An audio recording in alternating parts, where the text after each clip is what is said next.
Bonjour, bonjour, bonjour. Shalom dans vos maisons, soyez bénis. Vous connaissez la formule. J'aime travailler avec la parole de Dieu. Donc, au lieu de vous demander ça au milieu de l'émission, je préfère vous dire déjà de prendre vos Bibles. Prenez vos Bibles. Nous allons lire la parole de Dieu et je voudrais qu'à la fin de l'émission, vous prenez le temps de revoir ce qu'on a dit parce que le Saint-Esprit a l'art, au travers de sa parole, de faire quelque chose dedans de nous. Alors, j'espère que vous êtes prêtes pour l'émission d'aujourd'hui. J'ai des bonnes choses pour nous. Le Seigneur est merveilleux. Donc, voilà, celles qui nous regardent pour la première fois, soyez la bienvenue. Ou ceux qui nous regardent pour la première fois également, soyez la bienvenue. Alors, je voudrais à la fin de l'émission que vous puissiez partager cette vidéo si vous êtes bénis par elle. Et surtout de vous abonner à notre page. C'est votre façon à vous de supporter ce que nous faisons. Nous aimons ce que nous faisons, mais nous avons besoin des partenaires dans la foi comme vous pour que ce message de l'Évangile, plusieurs puissent l'entendre. Et on ne sait jamais comment le Seigneur peut toucher les vies.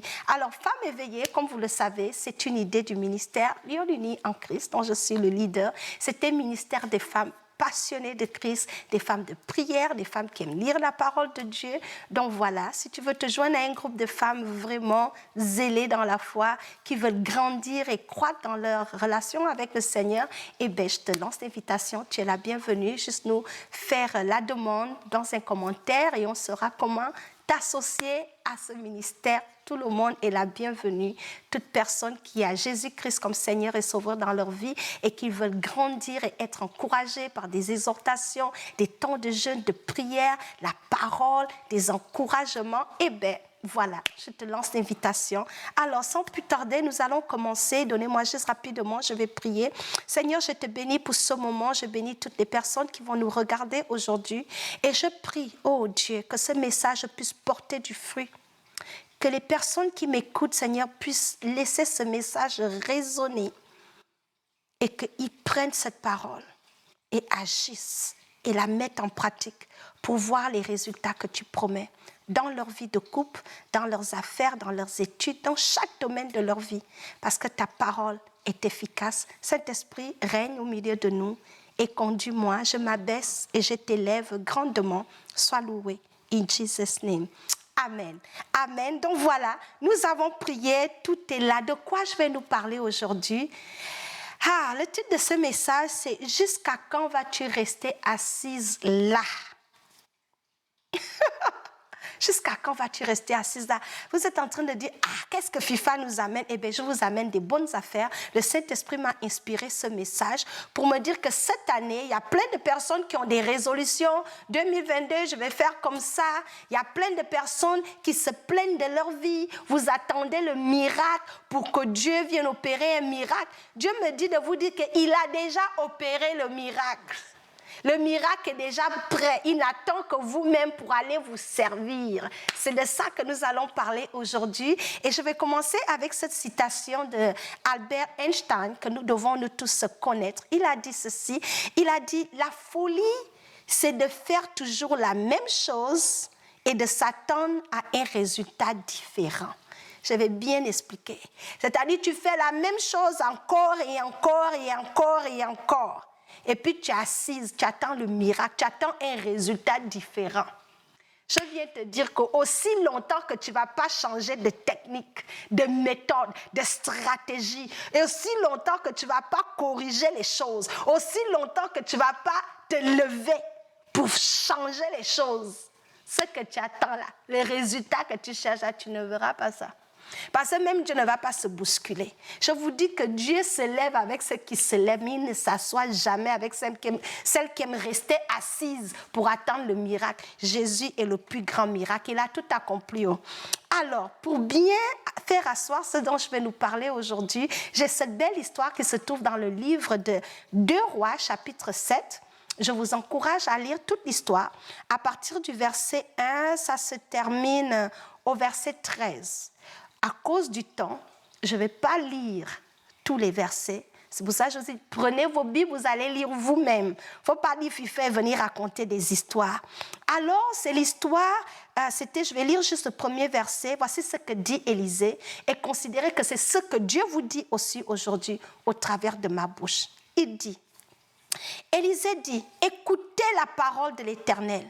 Et je vous dis également, écoutez la parole de l'Éternel. Et si parle l'Éternel, demain à 7 heures, aujourd'hui à 7 heures, on aura une mesure de fleur, de farine pour un cycle et 2 mesures d'orge pour un cycle à la porte de Samarie. Il y a un officier qui était là qui a dit, voilà, je vais vous dire ce que l'officier a dit au verset 2. Au verset 2, l'officier dit, l'officier sur la main duquel s'appuyait le roi répondit à l'homme de Dieu.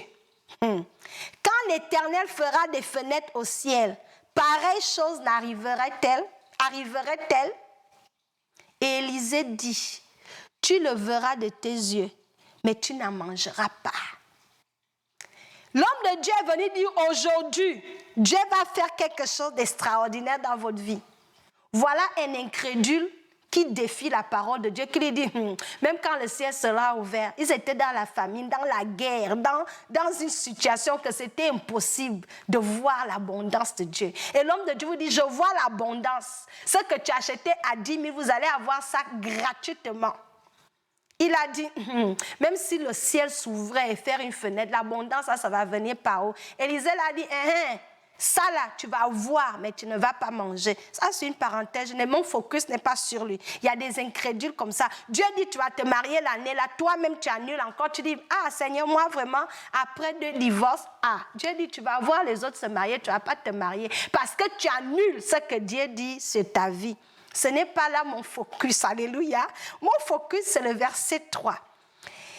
Il y avait à l'entrée de la porte 4 lépreux qui se dirent l'un à l'autre. Quoi? Resterons-nous ici jusqu'à ce que nous mourions? Si nous songeons à entrer dans la ville, la famine est dans la ville. Et nous y mourrons. Et si nous restons ici, nous mourrons également. Allons nous jeter dans le camp des Syriens.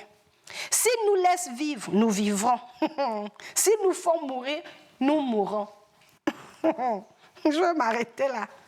Donc la ville était dans un système de famine, la galère que galère. Samarie était que, Allah, il nous faut un miracle, ils étaient dépassés. Voilà 4 lépreux qui ont dit, nous dans notre état de lépreux, là, notre cas est tel que si on reste ici, c'est même chose. Ça ne va pas aller. Si on va dans la ville même, il y a la famine.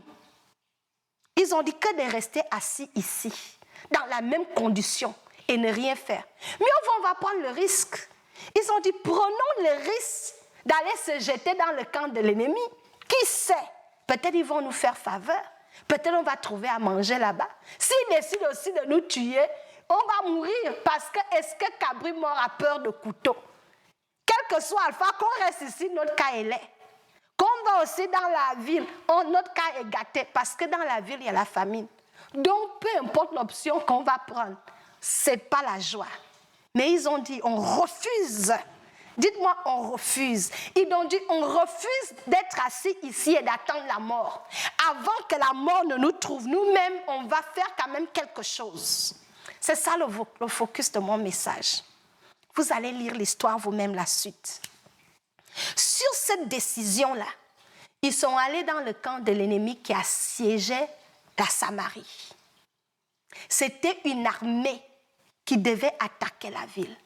Mais quand les cadres et la Samarie étaient terrifiés dans la peur qu'on va nous finir aujourd'hui, les 4 lépreux sont allés dans le camp de l'ennemi. Arrivés là-bas, tous les ennemis avaient pris la fuite. Dieu les avait mélangés un peu. Ils ont pris la fuite. Mais en fuyant, ils ont laissé derrière eux la nourriture bien chaude, les bons pains, le bon croissant, les viandes rôties, non, tout leur or, leur argent en abondance, les cheveux.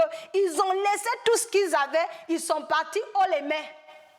Voilà comment 4 lépreux qui devaient être assis et mourir sont allés trouver l'abondance dans le camp de l'ennemi. Et ils ont trouvé l'abondance à s'en casser le corps. Ils sont juste rentrés dans l'abondance. Pia. Toi aussi, Dieu a préparé quelque chose d'abondant pour toi. Tout ce que ça te prend là, c'est l'effort de te jeter dans le camp de l'ennemi. C'est de prendre le risque d'aller chercher cela. Vous allez lire l'histoire vous-même. C'est une très très belle histoire. Maintenant, je vais vous parler à cœur. Alléluia. Lorsque le Saint-Esprit m'a montré ce passage, je suis restée là en train de réfléchir, dire « Ah Seigneur, c'est vrai. » Il m'a dit « Les enfants de Dieu ne savent pas prendre les risques. On aime s'asseoir en train de murmurer. » Je vais prendre des exemples bêtes parce que nous tous, on doit se retrouver. Tu es peut-être marié. Ton mari te dit, il n'aime pas tous les jours manger foufou. Mais c'est foufou que tu fais matin, midi, soir. Le gars te dit, quand tu fais le foufou, je n'arrive pas à digérer. Ça me fait grossir.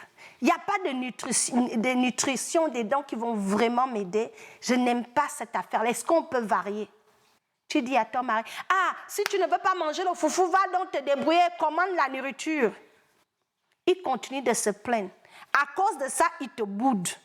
Et toi, tu es, ah Seigneur, il faut changer mon mari. Seigneur, il faut aider mon mari. Tu as dit que non. Si tu veux voir le changement, c'est le moment de laisser le foufou et de prendre le risque d'amener d'autres plats. Si tu ne sais pas faire d'autres recettes, c'est le moment d'aller prendre un cours et d'apprendre cette recette-là.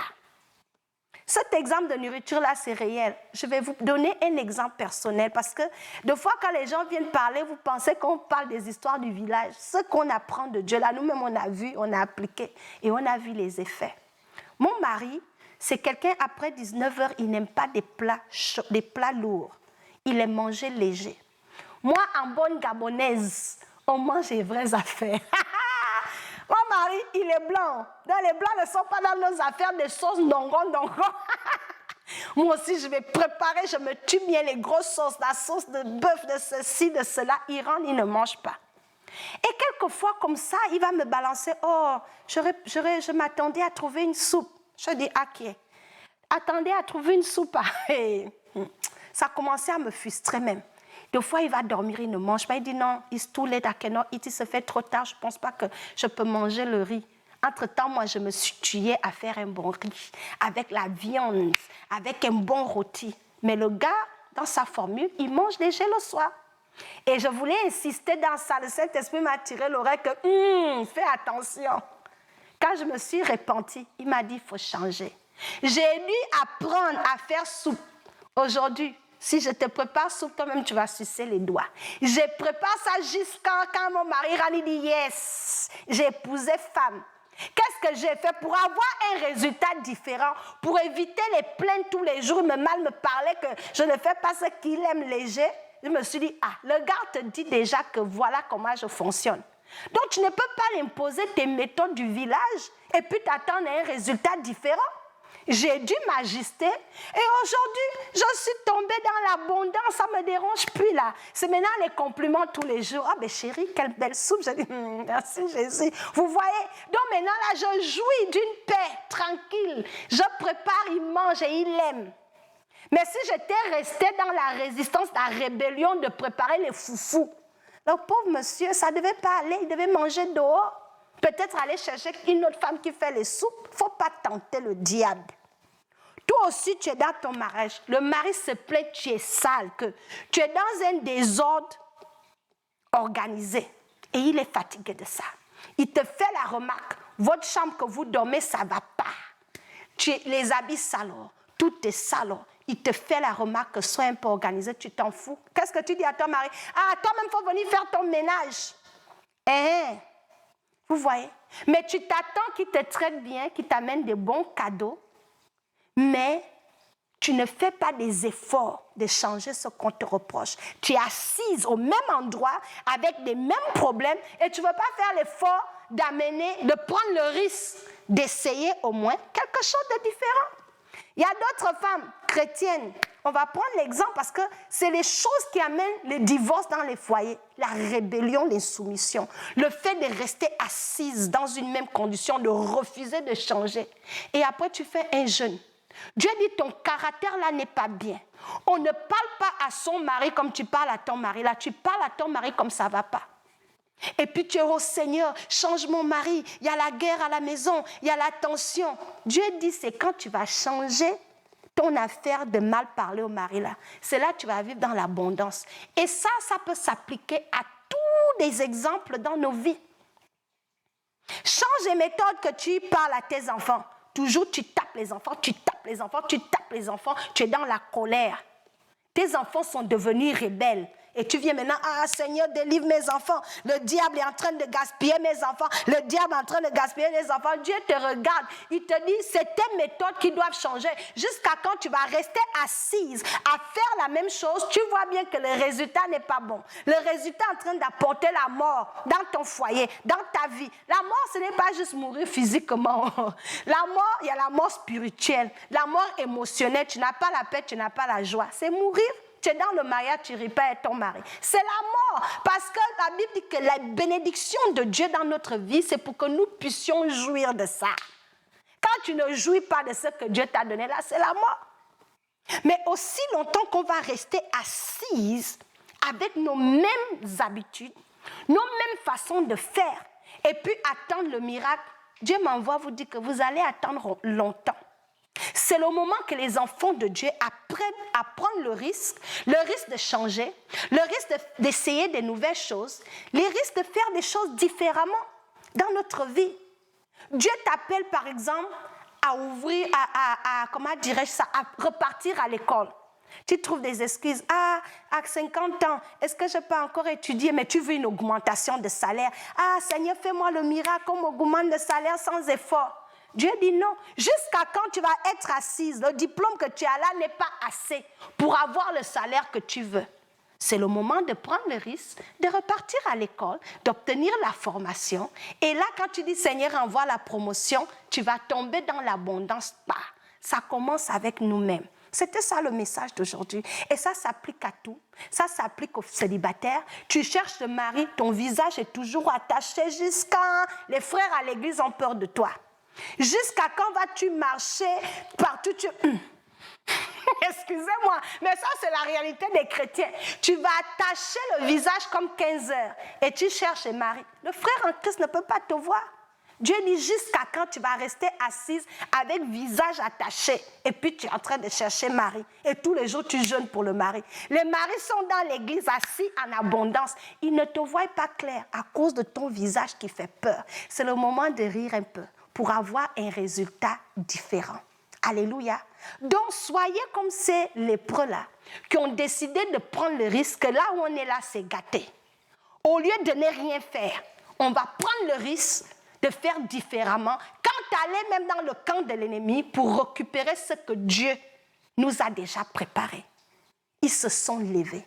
Donc, ma soeur, jusqu'à quand vas-tu rester assise où tu es là à te plaindre? Les gens ont fait, les gens ont fait. Change.